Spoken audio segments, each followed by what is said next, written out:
In this video, we're going to talk about how to deal with a millennial manager. By the end of this video, you're going to be ready to have a smooth, effective relationship with a millennial manager that gives them the work they need from you and helps you get the life you want from the work that you're giving to them. We'll talk about if having a millennial manager is a challenge or an advantage. We'll look at some of the primary factors that really shape millennials' management styles. And I'll give you some hot tips on how to reduce friction with a millennial manager when you're older than them and also when you're younger than them.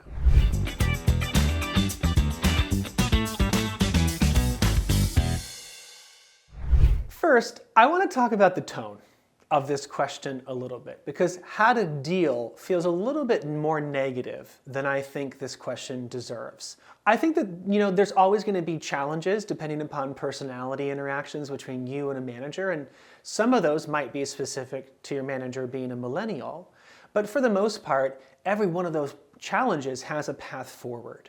And so I really don't personally accept the idea that a millennial manager is something you just have to deal with. There are a lot of benefits to having a millennial manager that we're going to talk about during this video.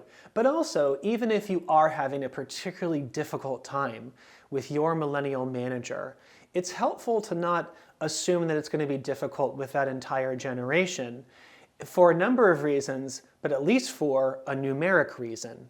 In the year 2026, millennials are 34% of the global workforce. That's over a third of the entire workforce.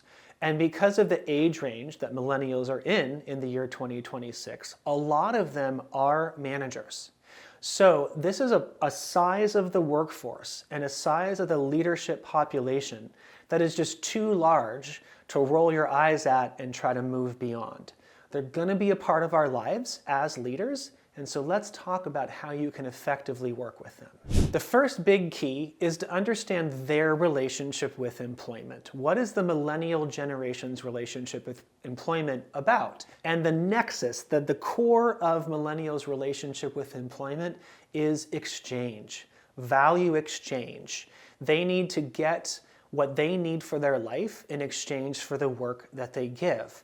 And they put a lot more pressure on that because when they entered the full-time adult-aged workforce in the wake of the 2008 global financial crisis, they had to work a lot longer and wait a lot longer to find jobs that were full-time and that paid their bills and helped them get on their feet as independent adults. And so they have a much greater sense of time compression. That impacts a lot of what it's like not only to work with a millennial, but to be managed by one. So it's important to understand that for a millennial, time equals money. The other thing you want to know about your millennial manager is that they do not live to work. They work to live. And especially if you're older than them, if you're a baby boomer or a Gen Xer and you're more about live to work, that could be the cause of some friction, and we'll talk about how to navigate that. Now, after you've understood their relationship with employment, the best thing you can do is accept it, rather than trying to change them, which you won't, by the way. I mean, maybe a little bit, but you're not going to fundamentally change their relationship with employment, so why waste your time and effort trying? Take who they are as a starting point, as a current, as a source of momentum in nurturing that relationship with your millennial manager. Specifically, let's talk about what that looks like if you're older than them and if you're younger than them. If you're older than them, which means that you're in either the baby boomer or the Gen X generations, the first thing you want to understand is that activity is not as important to them as impact. What I mean is that they won't care how many hours you work as long as it produces a high quality result that impacts the business properly. They may not care as much as you do about when you work, where you work, what you wear to work, what you sound like at work, your language, your slang. These are things that for Xers and Boomers matter much more than they matter for Millennials. So it can be frustrating for Boomers and Xers who are being managed by Millennials, because for Boomers and Xers, we often quantify our value by the volume of work that we do.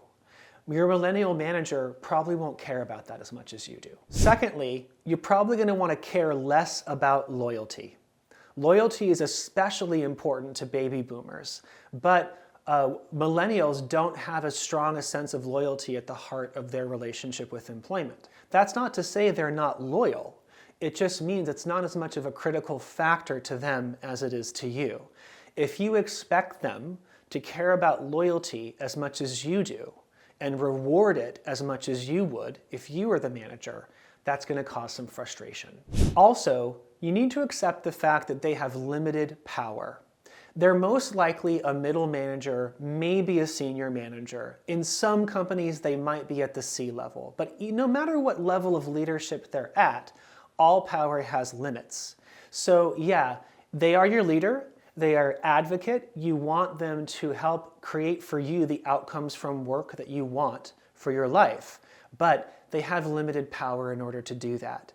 Another reason why is that in between the time that baby boomers were leaders and the time that millennials are leaders now, most companies have fragmented decision-making power deliberately. So now, in most cases, no single person is able to make a decision about your pay, about your promotion. It's all by committee. And so don't get frustrated by the fact that they can't do it for you all on their own, even if that's what you were able to do when you were earlier in your career. Now, the reverse. How to best work with them if you're younger than them. And that would put you in the Gen Z generation. One of the best things you can do if you're a Gen Zer is let your millennial manager help you navigate the system, navigate the world of employment. They've been at it longer than you have, but their perspective on the value of the system and how to work the system is closer to your own than any other generation in the workforce is. So you're going to get more value from them helping you navigate the system. But you got to remember, they're probably going to care more about the system than you as a Gen Zer does. Gen Zers are more inclined to build their own system and create their own options when they're not getting what they need from employment. Millennials are more inclined to stay in the current system and try to leverage existing options to produce new outcomes. And there's a lot of benefit there, because if you're a Gen Zer who doesn't want to be switching jobs a lot in your 20s, learning how to navigate the existing system is going to be a way to help you do that. Now that we've answered this question about how to deal with millennial managers, you might be wondering, what about millennials that aren't managers? What about all millennials? If you want to know about that, click the link in the description of this video. It's going to take you to my video answering the questions around why are millennials so difficult to work with. We'll talk about if that's even true, if that's even a fair question, and we'll also talk through some specific tactics and strategies you can use to really effectively work with your millennial colleagues.